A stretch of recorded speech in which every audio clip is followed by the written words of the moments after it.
चलिए, हमने basic concepts की बात कर ली है और हमें पता चल गया है कि एक्चुअली क्लाइमेट चेंज से रिलेटेड ये सारे कॉन्सेप्ट क्या होते हैं। एक छोटी चीज़, there is an error actually.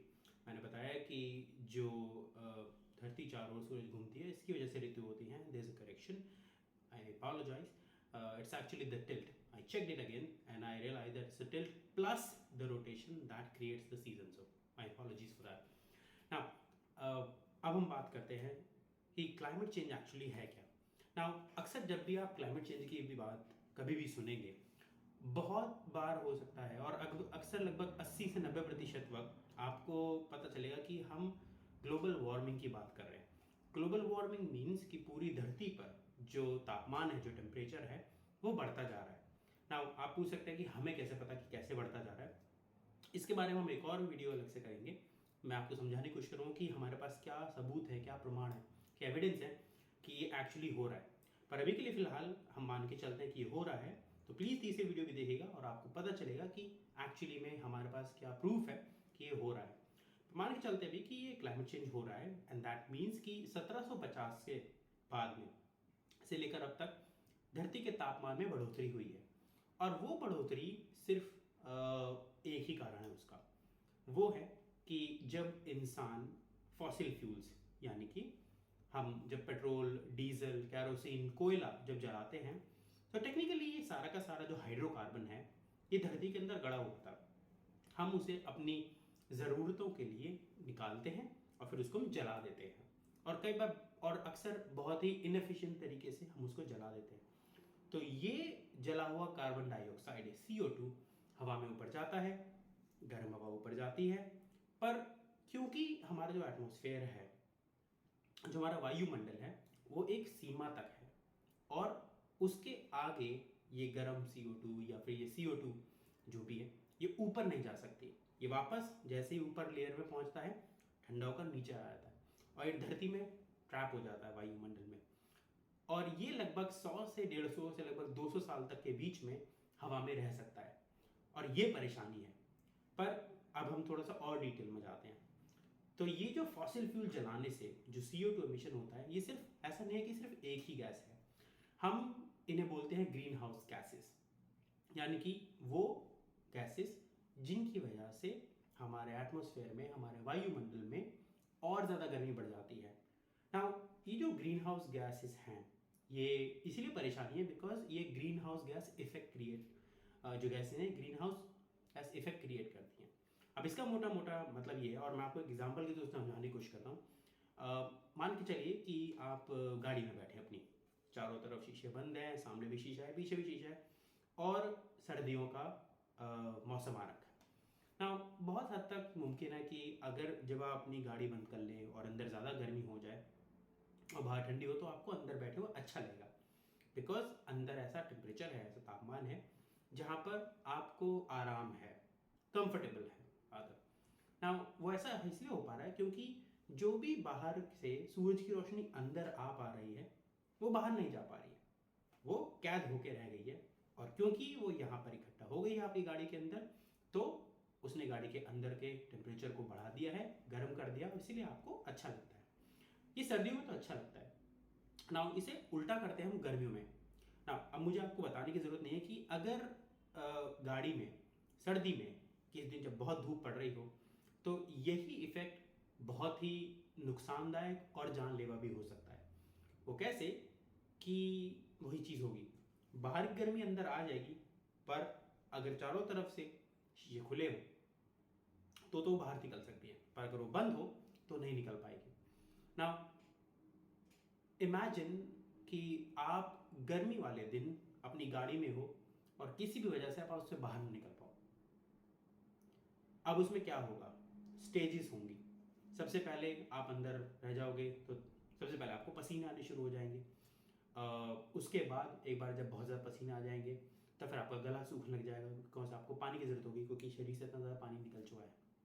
तीसरे स्टेज में आप बहुत ज़्यादा फ्रस्ट्रेट हो जाएंगे, हो सकता है हल्के हल्के चक्कर आने लग जाए, सर घूमने लग जाए। चौथे स्टेज में बहुत हद तक मुमकिन है कि इतनी ज़्यादा एग्जॉशन हो जाए, अंदर कार्बन डाइऑक्साइड इतनी ज़्यादा इकट्ठी हो जाए कि आप बेहोश हो जाए।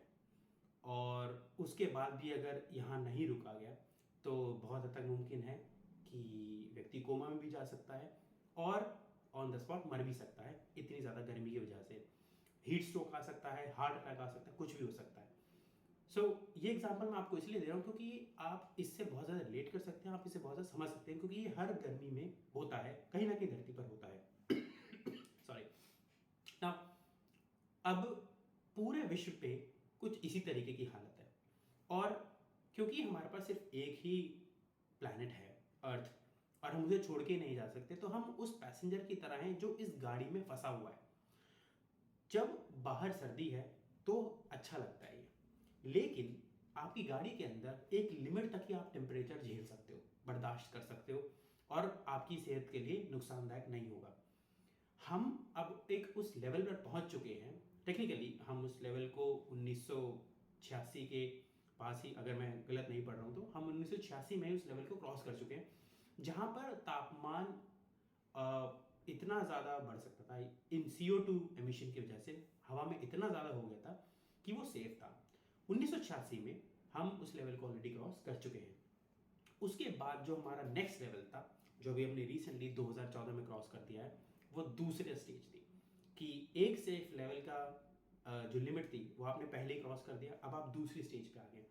इसीलिए क्लाइमेट चेंज इतनी ज़्यादा गंभीर समस्या बनता जा रहा है। तो इन ग्रीन हाउस गैसेज की वजह से CO2 इज़ द नंबर 1, और बाकी सब भी जो आप अभी देख पा रहे हैं, ये वो गैसेज हैं जिनकी वजह से ये जो ग्रीन हाउस गैस इफेक्ट है कि सूरज की तरफ से आने वाली गर्मी बाहर नहीं जा पाएगी, कैद होकर रह जाएगी, वो परेशानी है, और वो इन गैसेस की वजह से और ज़्यादा बढ़ता चला जाता है। जितना ज़्यादा ये गैसेस हवा में होंगी, जितना ज़्यादा ये वायुमंडल में होंगी, उतनी ज़्यादा गर्मी ये वायुमंडल सूरज की सोख पाएगा, और आखिरकार उसका रिजल्ट ये होगा, उसका नतीजा ये होगा कि धरती पर धीरे धीरे धीरे तापमान बढ़ता चला जाएगा, और एक ऐसी लिमिट आएगी जब ये तापमान जानलेवा होगा, और जो आना शुरू हो गया है। इसीलिए आप क्लाइमेट चेंज के बारे में इतनी ज़्यादा बातें सुन रहे हैं। तो ये जो ग्रीन हाउस गैस इफेक्ट है इन गैसेस की वजह से, ये बहुत बड़ी परेशानी है, और इसीलिए आपको हर बार आप जब भी बात करेंगे क्लाइमेट चेंज के बारे में, तो आपको हमेशा सुनने को मिलेगा कि हमें इन गैसेस को कम करने की ज़रूरत है, हमें कोशिश करनी है कि ये हवा में ना पहुँचे, हमें हमारा जो इमिशन है उसे कम करने की ज़रूरत है, और एट द सेम टाइम जो ऑलरेडी हवा में जा चुका है उसको जितना हो सके ज़्यादा से ज़्यादा तकनीकों के थ्रू के द्वारा हमें उसे वापस सोखने की ज़रूरत है। क्योंकि अगर हमने ये दो काम साथ साथ नहीं किए तो ये क्लाइमेट चेंज ऐसे ही होता रहेगा, ग्लोबल वार्मिंग बढ़ती रहेगी, और धीरे धीरे की बात नहीं है, अब जिस तरीके से प्रेडिक्शन आ रहे हैं, जिस तरीके से पूर्वानुमान आ रहे हैं, उसके अनुसार अगर हमने इसे अभी काबू में नहीं करा तो आने वाले 10 सालों के अंदर, आने वाले 20 सालों के अंदर, मैं 50-100 साल की बात नहीं कर रहा हूँ, आने वाले 10 या 20 सालों के अंदर ही ऐसी हालत हो जाएगी कि हम धीरे धीरे इतनी ज़्यादा गर्मी का हमें सामना करना पड़ेगा कि लोग नहीं झेल पाएंगे। अगर आप समझना चाहते हो, और अगर सिर्फ आप समझने के लिए सोचना चाहते हैं कि उस गर्मी में क्या हालत होती है, तो आप दिल्ली में मई जून की गर्मी को याद करने की कोशिश कीजिए, किस तरीके की हीट स्ट्रोक होती हैं। आप अपने घर में नहीं रह सकते, बाहर निकलना तो बहुत दूर की बात है। तो उसी तरीके कुछ और उससे भी ज़्यादा परेशानियों का सामना हमें करना पड़ेगा अगर हमने इन ग्रीन हाउस गैसेस के एमिशन को, इनको हवा में छोड़ना बंद नहीं करा ना। जैसे हमने बताया, जैसे हमने बात करी कि ये गैसेस हवा में तब जा पाती हैं जब पेट्रोल, डीजल, कोयला को जलाया जाता है, और इनका बचा हुआ धुआं हवा में ऊपर पहुंच जाता है, जिसे हम बोलते हैं एमिशन, और CO2 एमिशन और CO2e एमिशन, जब आप बाकी सारे गैसेस को भी काउंट करना शुरू कर देते हो। सो ये है हमारा मोटा मोटा क्लाइमेट चेंज, ग्लोबल वार्मिंग, और क्यों हो रहा है। इन गैसेस की वजह से, जिन्हें हमें कम करने की ज़रूरत है, जो ऑलरेडी हम हवा में छोड़ चुके हैं हमें उन्हें वापस खींचने की ज़रूरत है, और अगर हमने ये नहीं किया तो इसका सीधा सीधा मतलब ये होगा कि हम और हमारी आने वाली जितनी भी पुश्ताएँ, जितनी भी पीढ़ियाँ हैं, उन्हें उस क्लाइमेट चेंज के उस खतरनाक माहौल में जीना पड़ेगा, और बहुत हद तक मुमकिन है कि जितना आसानी से, जितना बिना परेशानियों के हमसे पहले जो लोग गए हैं, जी पाए हैं, वो ना जी पाए। और सबसे बड़ी परेशानी उसके साथ, क्लाइमेट चेंज के साथ, यही है, हमें अभी आज से ही इस एम्बिशन को, इस प्रदूषण को कम करने की ज़रूरत है।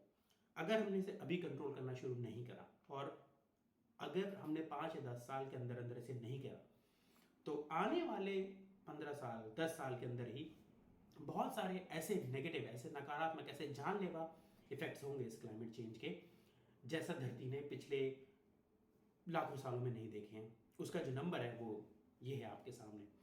तो ये है मोटा मोटा क्लाइमेट चेंज, और क्यों होता है, ग्रीन हाउस गैसेस एमिशन की वजह से होता है, और हमें इसे कंट्रोल करने की ज़रूरत है।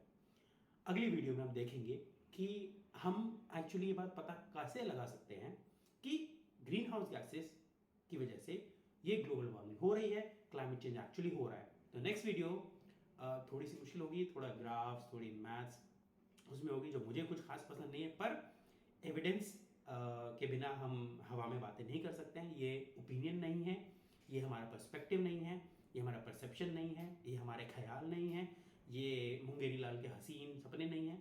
तो इसीलिए हमें एविडेंस, प्रमाण, सबूतों के प्रूफ की बात करनी पड़ेगी। तो हम नेक्स्ट वीडियो में उनकी बात करेंगे।